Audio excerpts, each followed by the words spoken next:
bem-vinda, seja bem-vindo, sejam todos, todas, sempre muito bem-vindos ao nosso canal, a mais uma aula 2. Eu pergunto, começo explicando quais são as 3 fases do processo de extradição. Como proceder um pedido, um pleito de extradição. Já falei em alguns vídeos sobre isso. A extradição é a entrega, né, de um estrangeiro por um país porque recebeu um pedido de outro país, do país requerente, né, já que esse estrangeiro precisa lá no país requerente responder um processo penal, ele está sendo acusado do cometimento de um crime, ou ele já foi condenado e agora precisa cumprir pena, né? Então, um exemplo é o Brasil entregando um estrangeiro para a Itália, porque a Itália quer que esse estrangeiro cumpra pena lá, já foi condenado a crimes lá, ou porque esse estrangeiro precisa responder um processo criminal, tá? Bem, então isso é extradição. A minha pergunta é, quais são as fases, né? Qual o procedimento que se dá interno aqui no Brasil para nós extraditarmos, entregarmos um estrangeiro para outro país? Bem, são 3 as fases, como dito antes, funciona assim. Primeira fase é uma fase administrativa, ok? Que nós vamos então, o Brasil vai receber ou pela via diplomática ou pela via da autoridade central, né? Nós vamos receber o pedido do país, de outro país, né, com quem tenhamos tratado, ou promessa de reciprocidade, já tratamos disso em outro vídeo. Então, nós vamos receber o pedido, tá? O que é autoridade central? Como assim, prof? Ou a gente recebe pela via diplomática ou pela autoridade central, mas o que é autoridade central?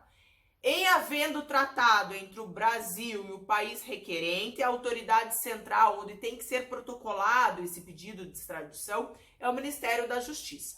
E não havendo tratado, como a STF disse, tendo que ter uma carta, uma promessa formal de reciprocidade, de continuidade desse tratamento, aí o protocolo terá que ser feito no Ministério das Relações Exteriores, tá? Mas então nós vamos receber o pedido. Primeira fase, juízo de admissibilidade, ou pelo Ministério da Justiça, ou pelo Ministério das Relações Exteriores. E o que nós vamos conferir, né? O que o Brasil confere, então, para abrir o processo, para termos a admissão de um processo de extradição? Bem, se o país requerente protocolou o pedido com todos os documentos envolvendo essa extradição, a acusação, os indícios de autoria e materialidade, ou o processo todo que já tramitou e houve a condenação, quer dizer, todo o processo, todos os documentos em português, traduzidos, cópias autenticadas ou os originais, para que o Brasil tenha acesso a documentos legítimos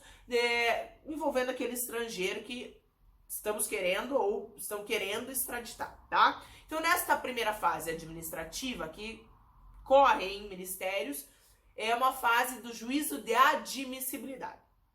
Feito o positivo esse juízo, né? Então o Ministério, considerando que os documentos pelo menos estão corretos, é possível abrir o processo de extradição, é possível ir adiante, porque estão preenchidos os documentos, estão claros, estão em português, é possível analisar este pedido, vai para a segunda fase. Então o processo passa para o STF.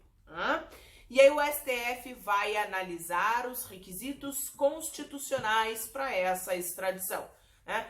Outro vídeo nós falamos sobre os requisitos para a extradição, mas dupla tipicidade, dupla culpabilidade, as limitações da extradição, enfim, o STF vai analisar se há condições constitucionais para extraditar. O STF não vai analisar o mérito da condenação estrangeira. Ninguém vai dizer se a condenação está certa ou errada, se a dosimetria da pena foi feita, nada disso. O STF vai conferir se a nossa Constituição permite a extradição, sem entrar no mérito do processo estrangeiro, que eventualmente tenha condenado estrangeiro, ok? Nada disso, nós temos que respeitar a soberania internacional, soberania do outro país. Então o STF vai fazer análise da constitucionalidade desse processo de extradição, ok? Feito isso, passa para a terceira e última fase. Se o STF, então, fizer o juízo positivo, ou mesmo sendo negativo, nós vamos passar para a terceira fase, que é a execução da extradição pelo presidente da República. Compete ao chefe do Poder Executivo executar a extradição. conceder ou não a extradição, tá? Espero que tenha ficado claro. Cuidado, 3 fases, 2 administrativas e uma no meio, que é judicial, do STF, da análise dos requisitos de constitucionalidade, tudo bem? Depois eu gravo outros vídeos para tratar especificamente sobre essa decisão do STF, se vincula ou não. Vamos com calma, destrinchando o processo de extradição com bastante calma. Um beijo, tchau!